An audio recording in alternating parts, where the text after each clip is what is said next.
Hello, guy. Hope you are doing well.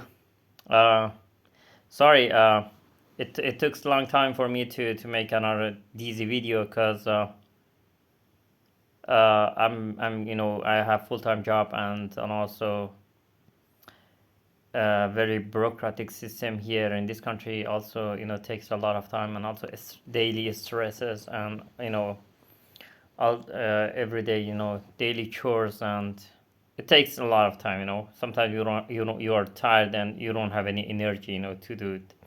Anyway, today I'm talking about a very important uh,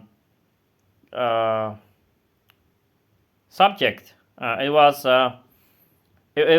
was really changed my life. One of the most important point of in my life.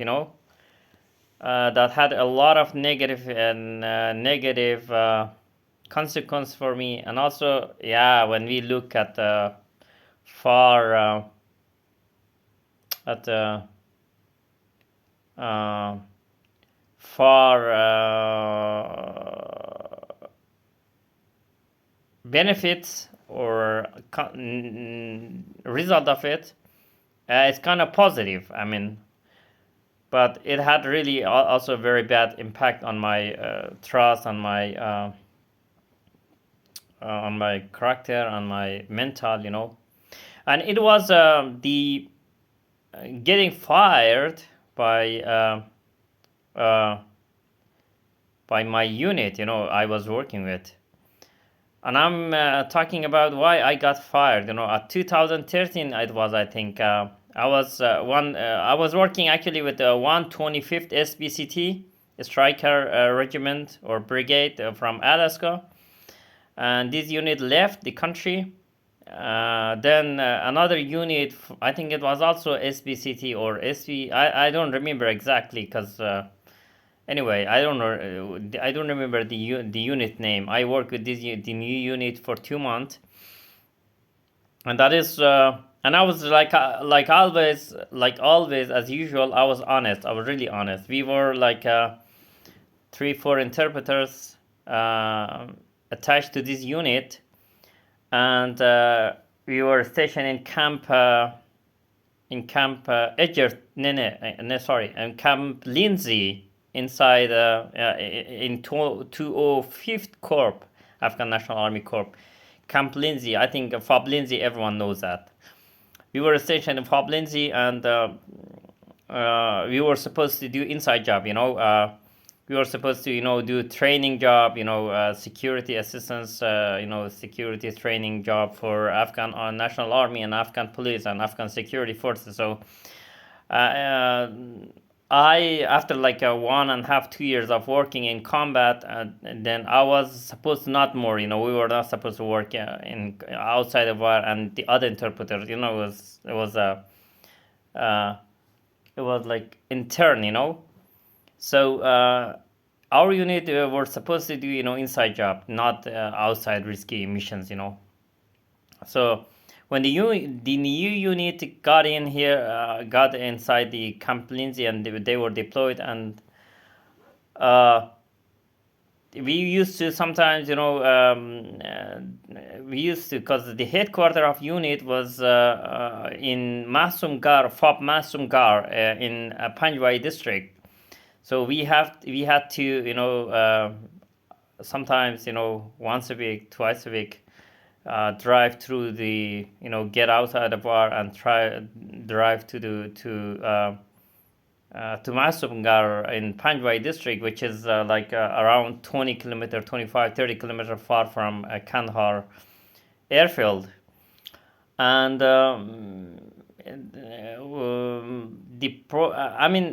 we were four interpreter on the ground, I mean, with this unit, and the other interpreter, when they were leaving, when unit were leaving the FOB, and they wanted to hit to the headquarters in Masumgar, in FOB Masumgar. The interpreters were struggling, were discussing with unit, because the interpreters said, the other interpreters were saying that we are not supposed to leave the FOB, and we are our contract says that we should do inside job. Not anymore. We did enough combat enough missions, and now it's we do inside job and take other interpreters.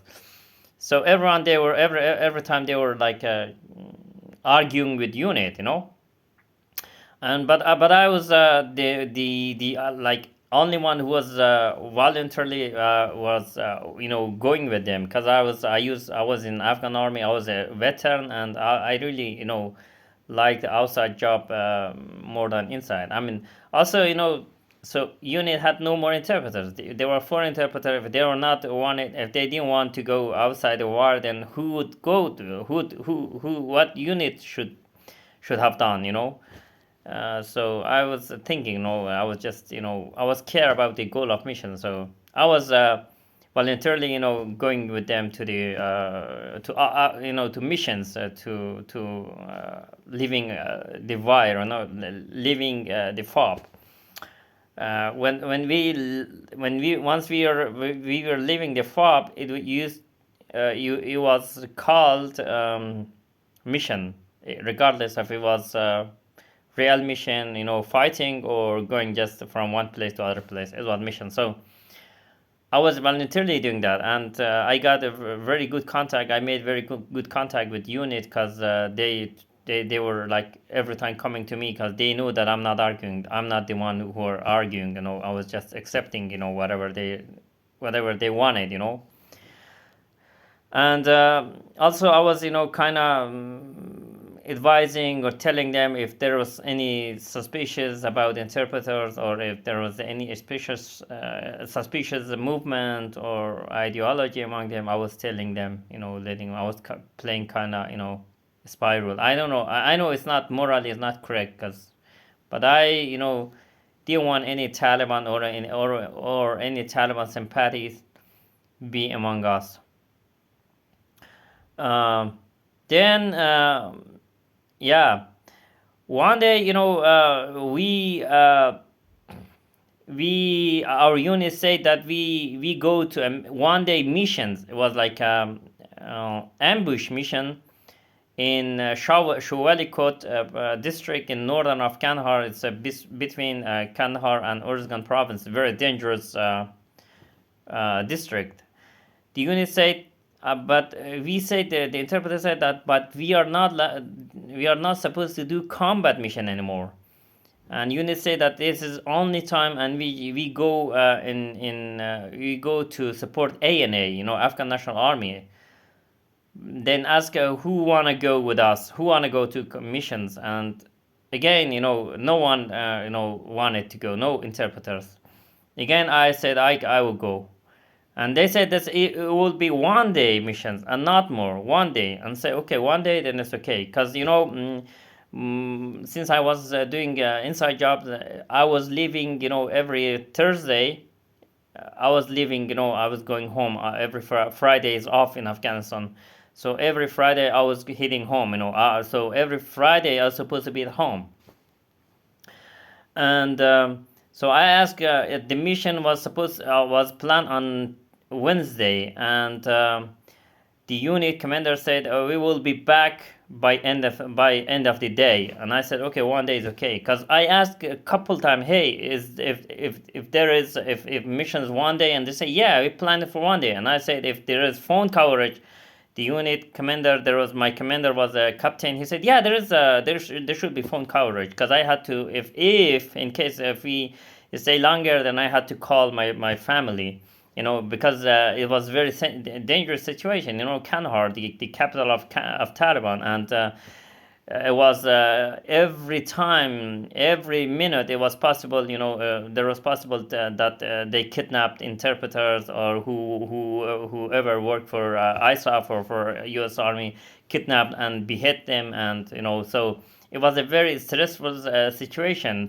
from security prospect. And I had to, if we were staying longer than one day, I had to let my family know that I cannot make this Friday at home. I'm on mission, and don't worry. So I thought, okay, there is a one day mission, and there is also phone coverage, and okay, I went to mission. We flew with helicopter to this area. We planned mission and everything, and we flew there. Chinook to this district was very a valley in Shoalikot district. So we stayed there. Then afternoon, the weather got stormy, and also the unit, the Air Force unit that were supposed to take us back to the base, they lost a helicopter in Helmand provinces. They lost, I think, one or two helicopters there. So they canceled all flights, all flights. They canceled, including our flights. So we did not make to get back to the base at end of the day. So we had to stay there overnight. So we did stay there overnight, and it was Thursday. It became Thursday. Then at Thursday also the weather got stormy and rainy, and still we did not make flight. We did not get flight. And Friday also we stayed there. Friday afternoon, I was getting worried. And at Thursday, at end of Thursday, at Thursday afternoon, I said, "Hey, Commander, I checked my phone overall. I went top hill. There was no phone coverage. I checked overall. I said, "Hey, Commander, I have to let my family know that I'm on mission. They're getting worried. If I don't be there at Thursday night, or or uh, or later at Friday morning, they will get worried. They will be worried. They will search everywhere for me because they will think that Taliban kidnapped me." And I said, "I have to make a phone call." And I asked you, state unit, "Hey, you said 1 day mission, so it's 1 day. It became 2 day, 3 days, okay. But I need to, you said we have phone coverage, but there's no phone coverage here, and I don't have any signal, and I need to." So it became Friday morning. Still did not we did not get flight, and it was very fucking cold, and I did not took a lot of enough stuff with us. We did not took, actually, because we thought, okay, we go for 1 day. We did not took a sleeping bag. We did not take any of this stuff. So we had very harsh time, really really harsh time. It was freezing cold overnight. Oh my god, we did not have any shit. It was every second was passing like 1 hour for us. But we, managed to, we went, we asked the locals to stay in their home, and we rented their homes, it's inside the village, and it was fucking a harsh situation. I still remember that fucking every second of that. And then um, tomorrow, then the Friday morning, it was Friday noon, or yeah, afternoon, was like 2, 3 o'clock, that I came to the captain and said, "I don't care, I have to call my family." And he said, then okay, he talked with commander and said, "Hey, is he supposed to use satellite phone?" Yeah, I got uh, I got access to, they gave me their satellite, the military satellite phone. So I called home at Friday afternoon. I had to be at home at Thursday night, but it took so long that I called them at Friday afternoon. The mission was supposed to be for 1 day. Wednesday we went to missions, and we were supposed to be back at Wednesday afternoon, but it took till Friday afternoon. And I called them Friday afternoon. I think then I said, okay, and they were worried, and they were so worried. And where were you, my brother, my family? And we searched everywhere for you, everywhere. I said, sorry, I'm on mission.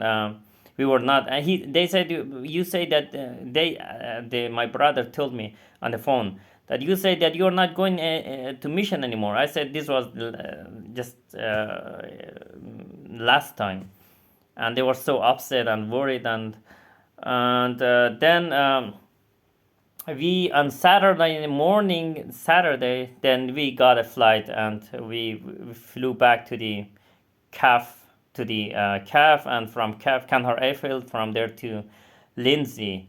And I was very tired, and I relaxed, and 1 day I rested, and then then I got a free day, because Thursday, Friday I didn't take free, so I went home. I had to go home and check everything, I went home on Saturday afternoon. I think it was Sunday. Sorry, Sunday. I went home. Uh, then at the same time, my badge was also expiring. My badge, and I gave it to my mentor, to my POC, and said, "Hey, can you ask for to renew my badge? I'm heading home. When I'm back, then I want a new badge." And he said, "Okay, I will take care of it." So I went home. I stayed there one day, and yeah, and my family was so worried. And then the next day, I got a phone call from POC and say, "Hey, Elvis, yeah, can you come back to base?" I said, "Why?" I said, "We have some problem with your badge. Can you come and we need some information?" I said, "Okay, I will come." The Monday I came back to the base. Afternoon, it was afternoon, and they said, and the I was really surprised. I said, okay, well, maybe I don't know, maybe fingerprint is not working, maybe. So I said, okay, what's wrong? I came to the base, and the POC was at front gate, and then he escorted me. That's shit. That was first time he escorted me from the gate, and there was then two CI guys, CI screen guy, two civilian. They were new there, and he escorted me, and I did not think bad. I said, okay, maybe it's new regulation maybe. And I went to CI screen office, and there was two civilian who newly were deployed in Afghanistan, two really fucker, a really nasty people. And then these two guys started, questioning me from zero. What you did last week? I said, last week I did that. What you did for like 2 weeks ago? I said, from 1 month ago they started questioning me. I did not, suspect. I said, probably it's a normal procedure. Where were you last week? I said I was last week at U.S. Embassy. I had appointment to get for my SIV, Special Immigration Visa. I had appointment there. I was there. And where did you go after U.S. Embassy? I said I went to my relative's home. And what is your relative's job? And I said he's vice president. He's working with vice president. Afghanistan vice president, and he's a very big guy, big dude. And what is you doing? Your son-in-law and your brother-in-law.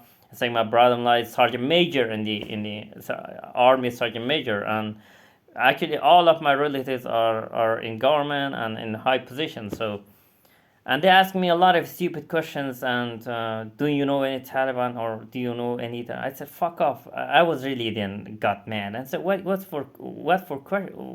kind of question is this? Do I know a Taliban? What's fucking that? What do you mean? Be direct. What do you ask? It was like 1 hour they questioning me.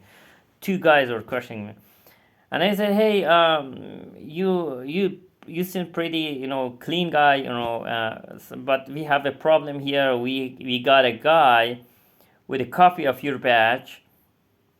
He came to the gate, and he was looking for you. And I said, yeah, my son-in-law, my brother-in-law, who was sergeant major and who was also the Afghan National Army 205th Corps sergeant major. And he had also part-time, when he was free, he was running a small photography shop inside the 205th Corps, to make copy for, or take photo for soldiers, copy their whatever they needed, print their photo or stuff like that. It was necessary to be there, in that situation, that photography should, from Afghan National Army, from inside, there should be a photography. They should have be there, because the soldiers, if there was not a photography shop there inside the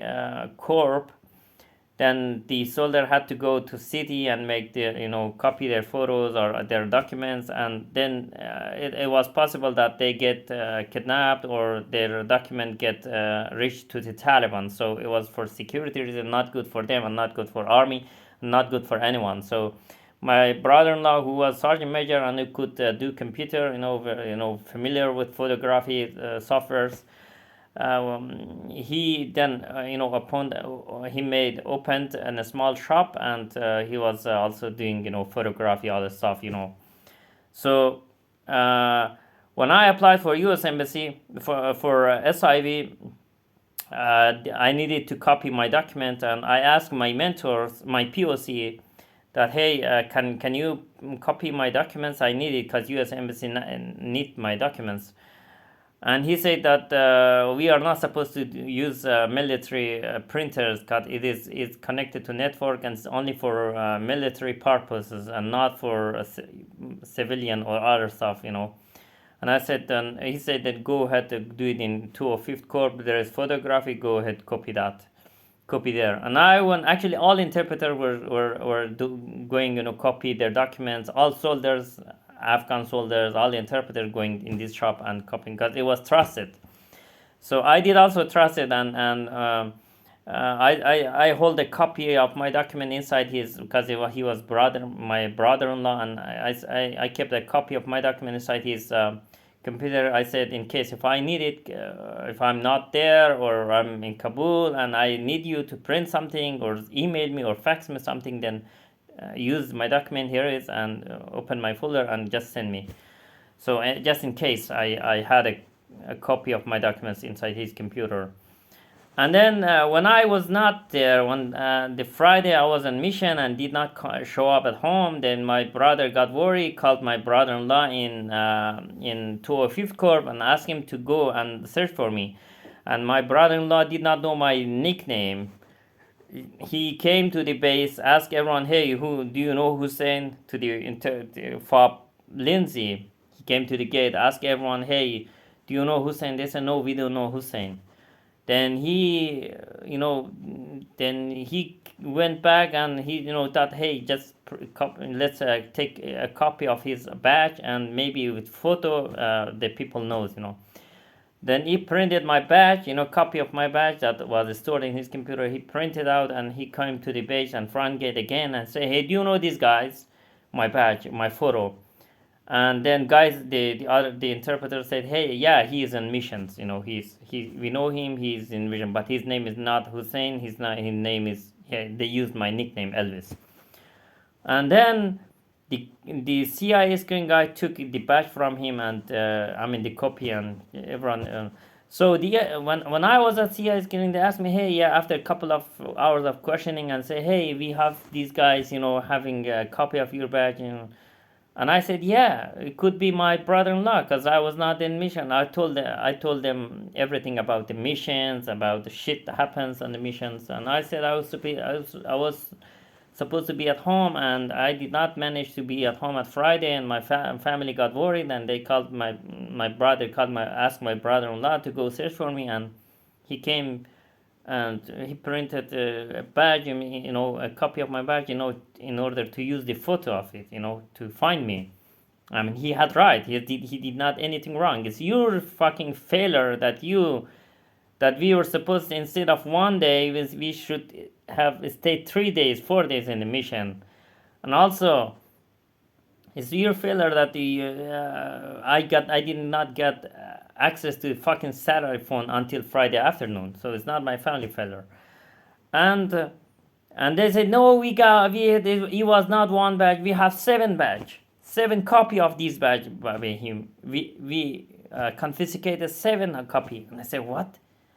Yeah, maybe he sold it to the Taliban, and with this badge you can do a lot of shit and blah blah blah blah. And they started blaming me shit that, hey, Taliban, do you have contact with them? I was really frustrated with questions.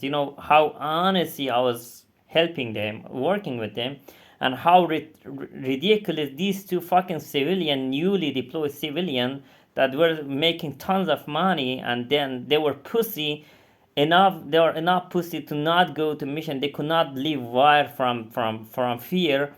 And we were the one who were leaving the wire, leaving the FOB, risking our life for U.S. interests, for OEF interests, and these 2 fucking civilian assholes coming me and telling me, hey, do you know Taliban? You were working with Taliban. I was really frustrated and said, fuck off, quit this nonsense now.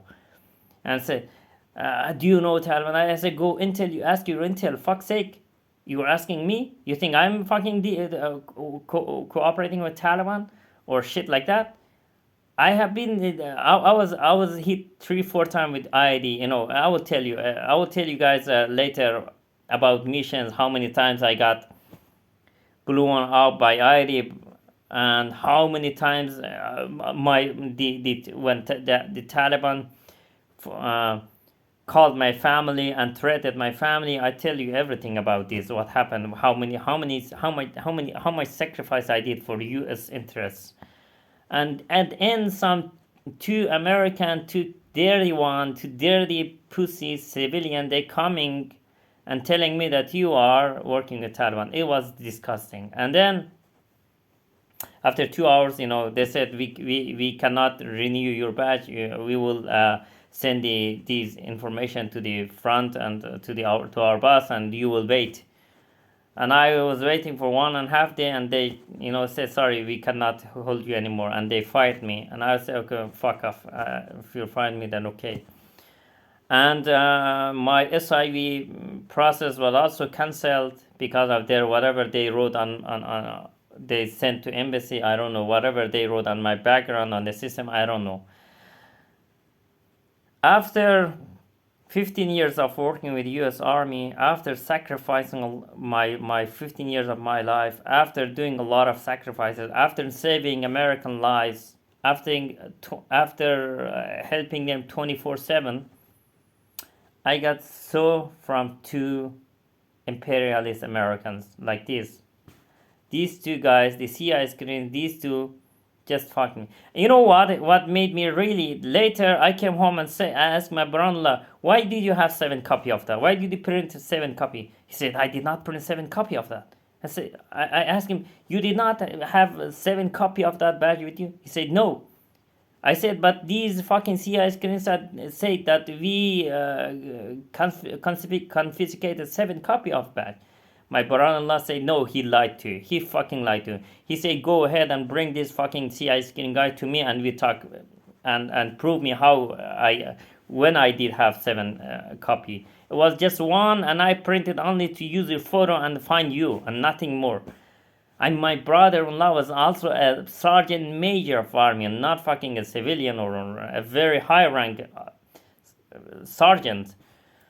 And this TCI screen lied to me that they had 7 copy. That they have confiscated 7 copy of that. Later, I found out that they were they did same thing with many interpreters. They just made excuse and fired in order, because they were making a mission list for them, a success list for them, that hey, we found how many threats in our unit, how many threats we found in units, how many bad guys we found, we fired. They were making credit. They were taking this as a credit. They were, I think, getting credit for fucking making case for any of us, for each of us, firing each of us. They were, the CI is giving these two civil guy, they were getting credit, they were getting bonus. Later I found out.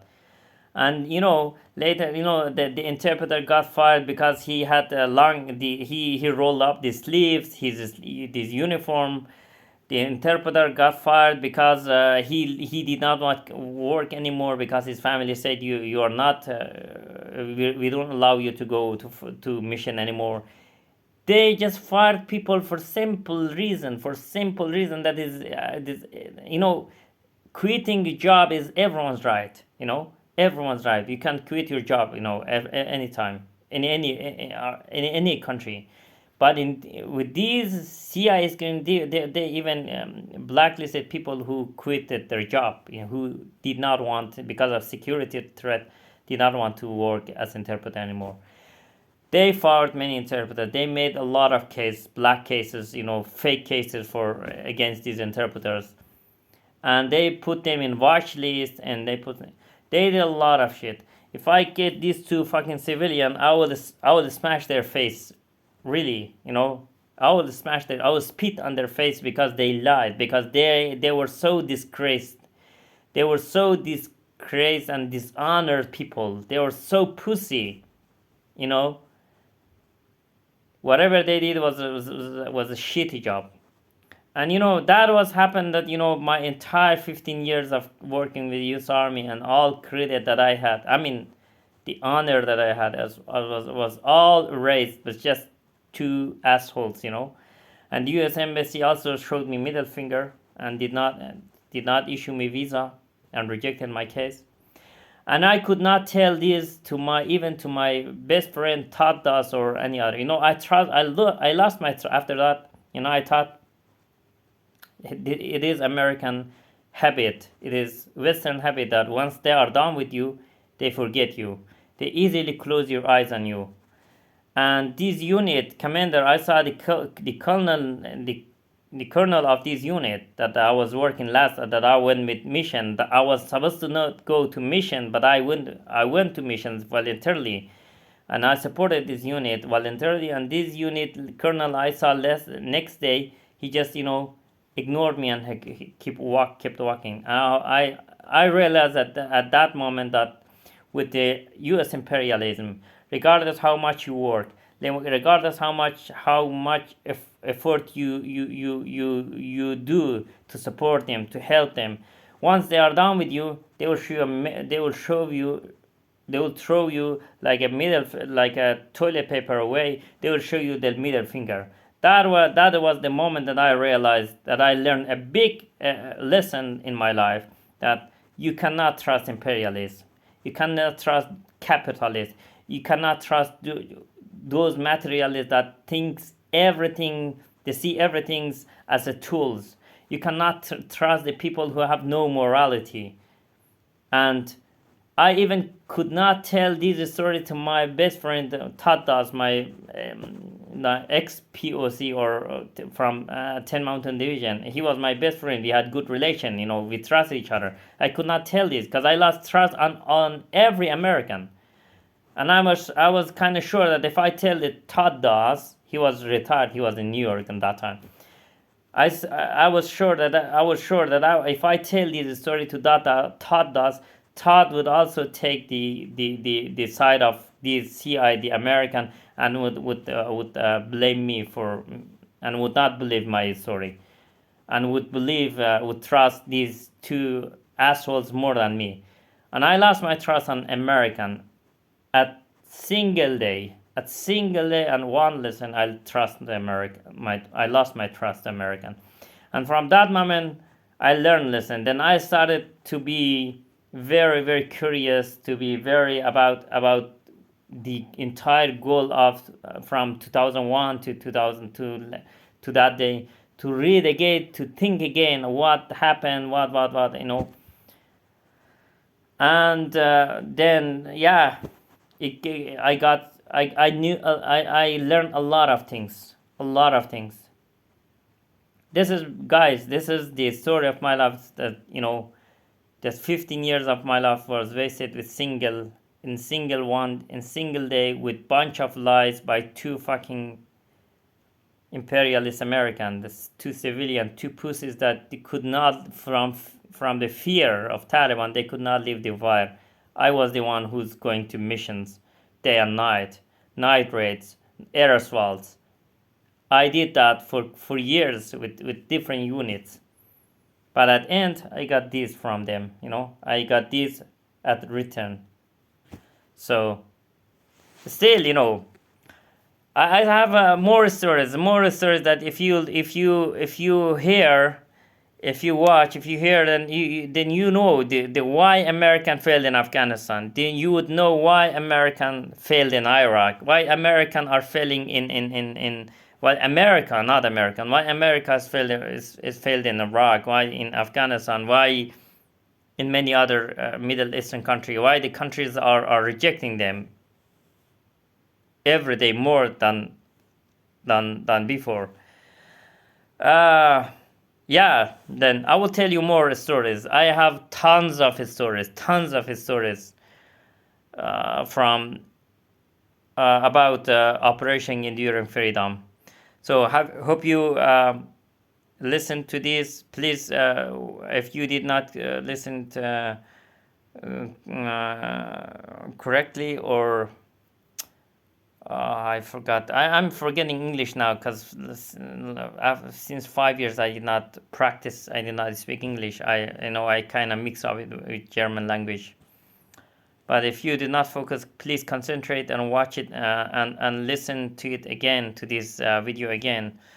Uh, it will tell you part of his stories, part of these. It will give you make a small image of a small part of this big image of OEF and final of and end of OEF, of US policy, of America's policy, and the end of it. It will be like a dot in a big image that eventually these dots will kind of partly complete the image in your brain. What is US imperialism and why they are failing in country? Why they, after spending billions of dollars, they fled Afghanistan? Why they failed in Iraq after spending $8 trillion, and why in Iran? Why? You will learn that. So have a nice day. Till next video. Bye bye.